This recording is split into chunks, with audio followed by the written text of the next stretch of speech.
तो बांग्लादेश में हिंदुओं के खिलाफ हो रही हिंसा को लेकर अब हर जगह तनाव का माहौल बना हुआ है। संयुक्त राष्ट्र की तरफ से भी इसे लेकर एक बयान जारी किया गया है। संयुक्त राष्ट्र ने बांग्लादेश सरकार से अल्पसंख्यकों की सुरक्षा को सुनिश्चित करने का अनुरोध किया।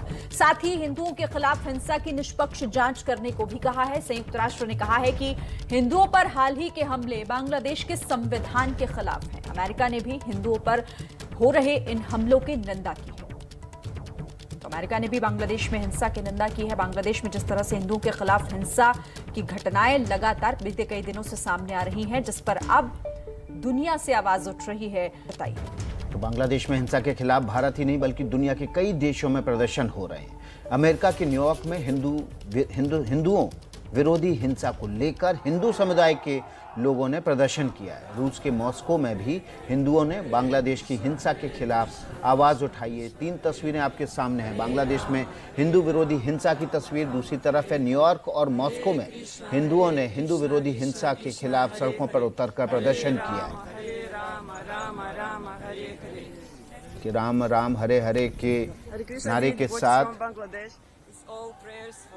ये हिंदू यहाँ पर प्रदर्शन कर रहे हैं। तो तस्वीरें आपने देखी। प्रदर्शन अब हो रहे हैं इन हिंसाओं के विरोध में। और इस वक्त हमारे साथ एक खास मेहमान मौजूद हैं बातचीत करने के लिए। हमारे साथ देखिए कोलकाता इस्कॉन के उपाध्यक्ष राधा रमन दास हमारे साथ जुड़ रहे हैं। बहुत स्वागत है आपका राधा रमन जी एबीपी न्यूज पर।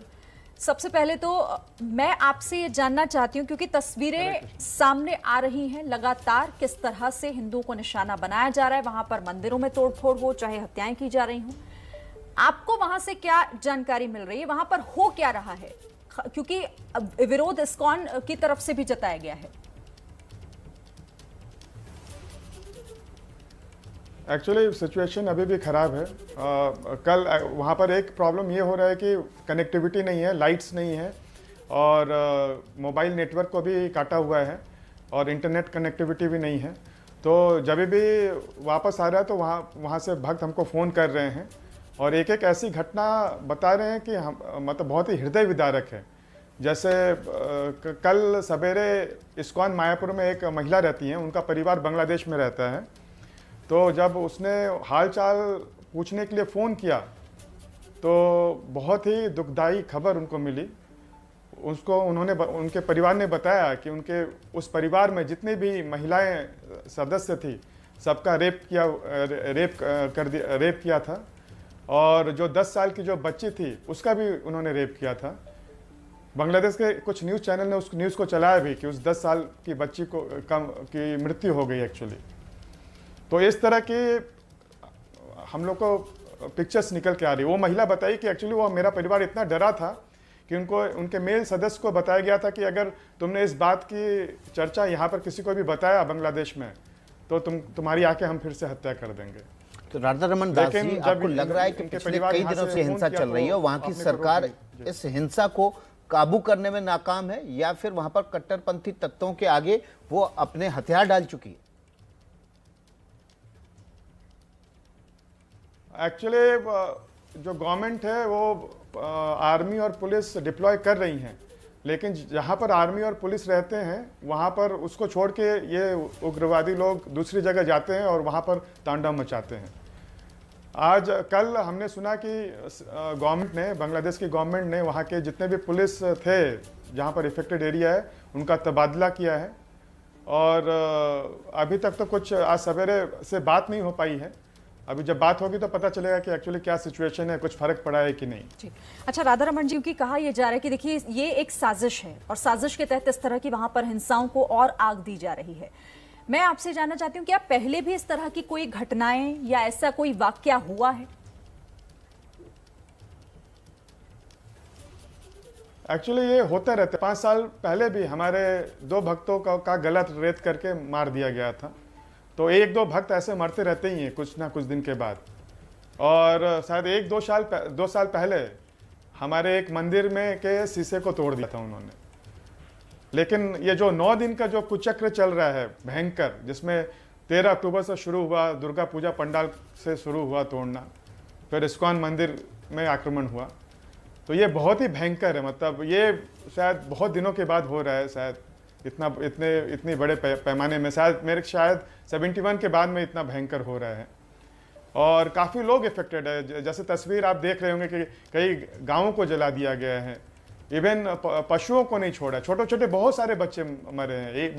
मैं तो आपको एक घटना बताया, आज ही किसी ने एक पिक्चर भेजा था कि एक छोटे बालक को, 3-4 साल के बालक को, मरे हुए शव को उसको लेकर उसकी माँ रो रही है। तो इस तरह की भयंकर तस्वीर आ रही है। जी राधारमण दास जी, जो घटना हुई इनिशियली वो ये थी कि भगवान की गोद में कुरान की प्रति रखी गई, ऐसा वहाँ से दावा किया गया है। क्या इस तरह के इंसिडेंट को अवॉइड नहीं करना चाहिए जब ये आपको पता है कि वो बेअदबी को लेकर ज़्यादा सेंसिटिव होते हैं? बांग्लादेश गवर्नमेंट ने जिस व्यक्ति ने वो किताब रखी थी और जिसको फेसबुक में पोस्ट किया था, वो उसी समुदाय से बिलोंग करता है जो लोग वायलेंस कर रहे हैं अभी।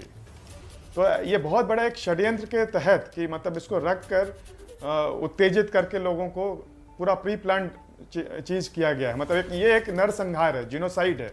ये बहुत बड़ा एक षड्यंत्र लगता है और ये बड़ी आश्चर्य की बात है कि सोचिए कि उसने खुद रखा और किसी ने, मतलब कोई बता रहा था कि जिसने भी रखा उसका गर्दन उड़ा देंगे हम लोग।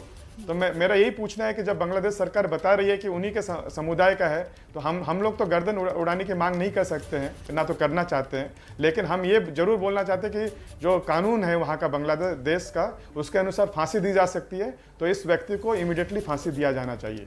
राधारमण जी, आप भी कह रहे हैं कि ये देखिए, ये एक सोची समझी साजिश है। किन लोगों की तरफ आप ये इशारा कर रहे हैं? कौन लग रहा है आपको कि इसके पीछे आखिर कौन है और क्यों? मकसद क्या है इनका?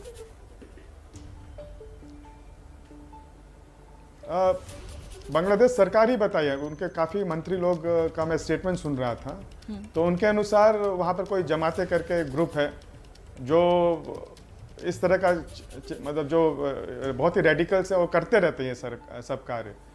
मेरे को लगता है अफगानिस्तान में जो चीज़ हुआ, जो चेंजेस हुआ, उसके प्रभाव से ये लोग, उन लोग को हवा मिल गई है और बहुत ही भयंकर ये हो रहा है। इसलिए मैं बार बार अपील करना चाहता हूँ पूरे वर्ल्ड कम्युनिटी से कि बहुत ज़रूरी है कि वर्ल्ड इसके बारे में सोचे, नहीं तो अफगानिस्तान, कश्मीर, बांग्लादेश और बहुत सारे ऐसे जगहों में ऐसी चीज़ें बढ़ने वाली हैं। जी, तो बहुत बहुत शुक्रिया। कोलकाता इस्कॉन के उपाध्यक्ष राधारमण दास जी हमारे साथ जुड़े हुए थे। उन्होंने बताया किस तरह से बांग्लादेश में अभी भी हालात हिंदुओं के खिलाफ बुरे बने हुए हैं, लगातार हिंदुओं के घर जलाए जा रहे हैं, उनकी हत्याएं की जा रही हैं। सुनते हैं उन्होंने क्या कहा। भारत में इस समय नरेंद्र मोदी की कमजोर सरकार है, जो सवाल चुनाव जीतने और लड़ने के अलावा किसी काम में माहिर नहीं है। याद करो प्रधानमंत्री जी, थोड़ी हिम्मत दिखाओ, 56 इंच इंदिरा गांधी के तेवर लाओ। ये इंदिरा गांधी थी जिसने 14 दिन की लड़ाई में बांग्लादेश का निर्माण कर दिया था। इस तरह कमजोर और चुनाव के लिए समझौते मत करो, यही प्रधानमंत्री से आग्रह है। जो हमारे पड़ोसी देश में रह रहे हमारे भारतीय हैं या वो वहाँ के संप्रदाय के ना हों अगर, तो उनकी रक्षा करना भारत सरकार का दायित्व है। और दायित्व झुक के नहीं निभाया जाता, दृढ़ता से निभाया।